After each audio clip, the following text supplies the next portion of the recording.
On February 24, 2022, Russian President Vladimir Putin sought to make his mark on Russian history by restoring Ukraine to a puppet state and pushing NATO back and away from its borders. Instead, President Putin will go down in history as the man who made NATO great again and even added additional countries to its roster. But why is Russia so scared of Finland and Sweden joining NATO? The Russian invasion of Ukraine was provoked in large part by the nation's refusal to submit to the Kremlin authority. After a presidential coup in 2014, Ukraine looked like it was on a path to join the West and leave Russia behind. Enshrined in its constitution was an amendment that Ukraine would pursue NATO membership as a matter of highest priority, and work began on meeting the requirements for entry into the alliance. For Russia's President Vladimir Putin, this was beyond unacceptable. Historically, Russia has suffered greatly from European invaders, ranging from the French during the Napoleonic Wars to the Germans in both World Wars. After the Second World War, though, Eastern Europe was severely weakened, and an opportunity opened up for the Soviet Union to expand its sphere of influence all the way to Germany itself. This wasn't just a power grab, though. It was a matter of vital national security for the Russians. By creating a slew of client states across Eastern Europe, the Soviet Union had in essence created a buffer between itself and Western Europe. Now any invasion could be met outside of native territory, saving the lives of millions of Russian citizens and preserving the economy of the nation. A buffer between itself and a potential invader is especially important because Russia's strategic position in Europe is extremely weak. The nation sits at the eastern end of the Great European Plain, a vast stretch of flat territory that is impossible to defend. Historically, Russian forces have struggled to hold off invaders coming from its west, as the landscape offers few natural defensive features, and with the advent of modern high-speed warfare, the strategic picture only grew grimmer for the Russians. During World War II, the only thing slowing the German advances was sheer grit and determination from the Russian defenders, who tried to choke the mighty German war machine by throwing hordes of men at it. After the collapse of the Soviet Union, freed former client states like Lithuania, Latvia, and Estonia were all quick to pursue NATO membership. For them, it was a matter of national survival. The Soviet Union might have collapsed, but nobody was foolish enough to think that the new Russian Federation had simply given up on its desire to control Eastern Europe. For existing NATO members, though, the consideration was a difficult one. Technically, the three Baltic states offer very little to the alliance and are more of a liability than an asset, except in one very important regard: their location on Russia's flank. Adopting the three Baltic countries into NATO now opened up a wide front on the Russian northwestern flank, which threw Russia's force disposition wildly off balance. For decades, NATO had contended with very real possibilities that, in case of a war, they would be unable to stop a concentrated attack across the infamous Fulda Gap in Germany, with Norway offering no opportunity for NATO to seriously threaten the Soviet Union from its tiny border with the Union. The Soviets were able to concentrate the bulk of their firepower in East Germany for a decisive and brutal attack straight into the heart of NATO. After the adoption of Estonia, Latvia, and Lithuania into NATO, however, the alliance now could threaten Russia right on its own doorstep, across a very wide front, and this forced the new Russian Federation to more widely disperse its forces. To add to Russia's problems, the terrain across the Baltic front is very poorly suited for defensive operations, requiring even more troops to secure its border in the region. Now Russia's strategic position was greatly weakened, as it was forced to disperse its forces across numerous probable engagement areas. It also put the military enclave of Kaliningrad in serious jeopardy, as NATO could threaten it from the south through Poland and from the north through Lithuania. Finally, it severely weakened Russia's position in the Baltic Sea, as NATO ships had friendly ports across the eastern side of the Baltic Sea and could easily bottleneck the Russian fleet, much like the British did the Germans in both world wars. The balance of power in Europe had been irrevocably thrown askew, and now favored the NATO alliance in case of a war. The addition of Ukraine would have been an unmitigated disaster, as now Russia would be flanked by NATO both to the northwest and the south, with Moscow just a few hundred miles in either direction for hostile forces. Even more importantly, Ukraine's ascension to NATO would have given the alliance complete and unmitigated control over the Black Sea, shutting Russian Black Sea ports off from the world and giving the alliance incredible control over the sea routes that Russia relies on for both imports and exports. The military invasion of Ukraine has, for now at least, put a stop to Ukraine's joining of either the EU or NATO, but in response, Sweden and Finland, two nations that have remained staunchly neutral, are now in very serious discussions about joining the alliance. In fact, by the time you watch this video, they may have already expressed publicly their desire to do so. Finland has a troubled history with Russia. During World War II, the Soviet Union invading Finland under the auspices of increasing security for the important seaport of St. Petersburg. At first, Stalin gave the Finns an ultimatum: grant us several dozen miles of border territory so we can ensure the security of St. Petersburg, then named Leningrad. In exchange, the Soviets would grant Finland several miles of completely useless territory along the northern border. Finland naturally refused, and Stalin used this as an excuse for war. Historians debate whether Stalin ever meant to fully capture Finland or not, though the evidence is strong that he did, given that he enacted a puppet Finnish communist government in occupied territories. Plus, the Molotov-Ribbentrop Pact with Germany meant the Soviets didn't need to fear German intervention nor a possible German threat from the south, freeing them up for a full invasion of Finland. The capture of Finland would have granted them access to Finland's natural resources and allowed them to establish greater control over the Baltic Sea. However, Stalin's ambition would never come to pass, as Finland proved to be a lot tougher than the Soviets had thought. Finnish resistance fought a staunch defensive war in terrain that heavily favored it.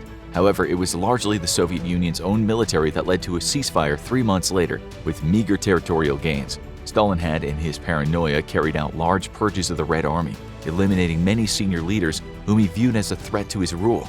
While this might have secured his political office, it left the Soviet army without experienced professional officers, replaced instead with politically indoctrinated and loyal stooges who cared more about ensuring political loyalty than actually discipline and training. The price to the Soviet Union was great in manpower and resources, though it did win approximately 9% of Finland's territory, more than originally asked for. However, its international standing was severely hurt, which in turn affected just how much aid it would later receive in its war against Germany. Perhaps more tragic of all for the Soviets, though, is the fact that the war proved to Hitler that the Soviet Union was a weak, ineffective power, a clumsy giant with a large military but not good at wielding it. This convinced Hitler that invading the Soviet Union was possible after all, even while at war with the Western Allies, and would cost the Soviets millions of lives. Given its history with the Soviets, Finland remained neutral throughout the Cold War and sought instead to appease Moscow by establishing bilateral relations. While it cooperated with NATO forces and international missions, it did not wish to join the alliance for fear of provoking its next-door neighbor. Sweden likewise had maintained a policy of cooperation but neutrality with the West, believing it to be safer to remain neutral than potentially provoke a Russian retaliation. For 75 years, public opinion polls in both nations showed that the majority of citizens wished to remain neutral, and it isn't hard to see why. In case of war, their countries were right next door to Russia, while most of NATO was still far from the Russian border. The heaviest fighting of any war would be taking place on their soil. However, after February 24th, the security situation in Europe has been completely rewritten, and public opinion polls mirror that, with, for the first time in their history, a majority of Finnish and Swedish citizens wishing to join NATO.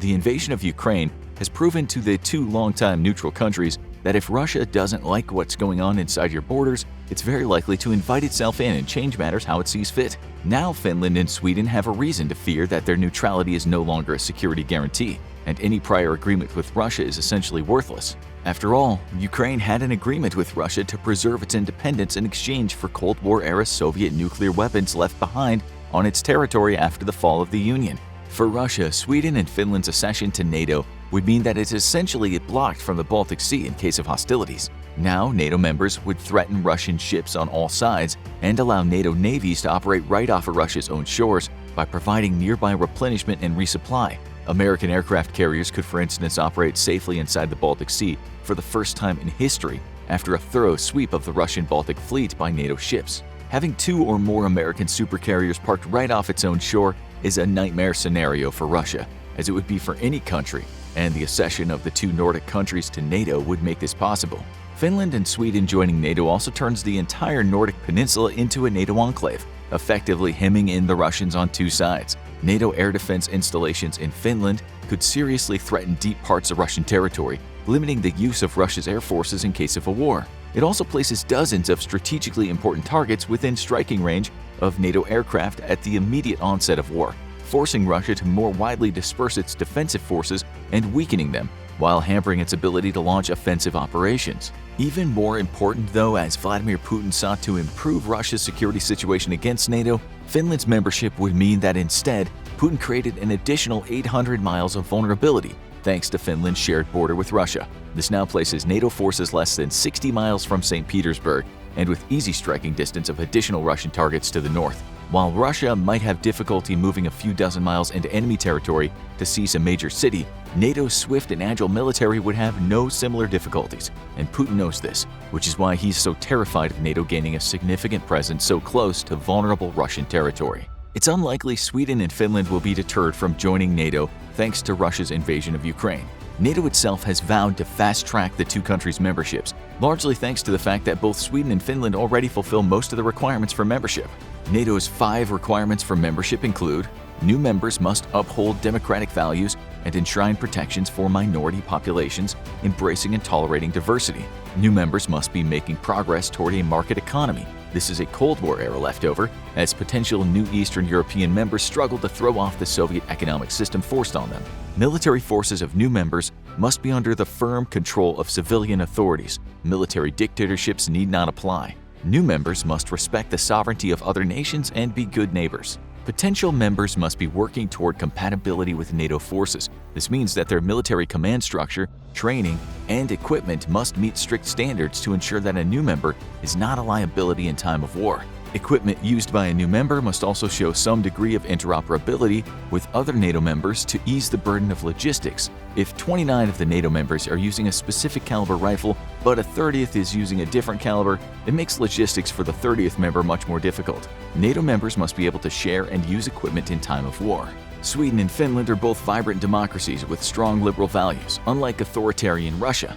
Their militaries are both very well equipped and extremely proficient, easily meeting NATO training and operational standards. Membership into the alliance can be fast-tracked for both countries, seeing as they so easily fit the NATO mold already. However, there is a fear that Vladimir Putin will retaliate before both countries can formally join NATO and enjoy Article 5 protection of the alliance. He's already stated that there would be severe military and economic consequences if either nation sought out NATO membership. For this reason, NATO has already approved temporary commitment to protect both nations during the application process, which could still take months. This way, Russia cannot bully or intimidate Sweden or Finland as they contemplate this momentous decision, and the two nations are free to choose for themselves what path to take to national security. Given Russia's performance in Ukraine, it's highly unlikely that it will risk war against Finland and Sweden's completely modern militaries in order to prevent them from joining NATO. Right now, Russia can only afford to lose one war at a time, and even without NATO, both Finland and Sweden working together could make a Russian attack against them an extremely costly one that would see little political or territorial gain. Given that the terrain itself is far more suitable for defensive operations, it seems unlikely that Russia will seek to stop both countries' accession via military means. But it does not eliminate the threat of nuclear attack, a recourse many fear Putin is more than capable of turning to in the face of his military's ineptitude. Without NATO membership, Sweden and Finland are not covered under the American nuclear umbrella the way other nations are, and remain vulnerable to this final and most dramatic of intimidation tactics. Now go watch What is Wrong with Russia's Military, or click this other video instead.